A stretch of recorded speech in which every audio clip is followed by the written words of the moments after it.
Hey guys, whenever I buy an old bike, the first thing to do, I think, is to do a general maintenance check, make sure that everything's all right, and then just change all the fluids. So the engine oil and the brake fluid and the shock oil. Now there are hundreds of videos on the web about changing engine oil and bleeding the brakes and changing the brake fluid. I've already done that, so I'm not going to do a video on that. That's pretty simple, anyone can do it. There are quite a few videos on changing fork oil for a 97 as well on the web, so I'm not going to do a complete video about that.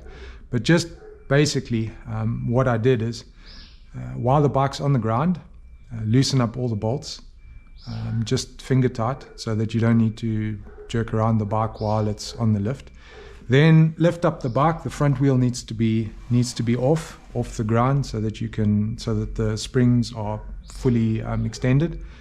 And basically just undo the bottom drain out. Weirdly enough, this bike had two different fork oils on the left and the right hand side, which is very, very odd. One of the tricks that I picked up doing vintage motorbikes is there's always a gasket washer on this bottom drain plug. And I live in a country where we don't get imperial washers anymore, so we would need to import imperial washers. But these copper washers are reusable.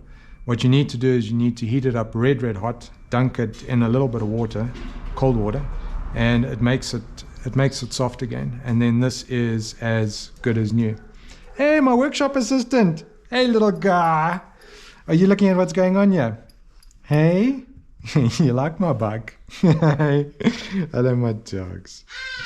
All right, so anyway, so you heat this up red hot, dunk it in some cold water. It makes the copper very, very soft, and you can use it again. So then this will go back on there. This will be assembled to the bottom. I'd measure out the fork oil for a 97. It's 340 mils on each fork. I'd loosely tighten it, or just hand tighten it with not too much force because the bike is still on the jack. Fill up the forks, close up everything, jack it down, and then torque everything, and the job's done. 10-minute job. Anyway, short video. I hope you guys enjoyed it. Something different.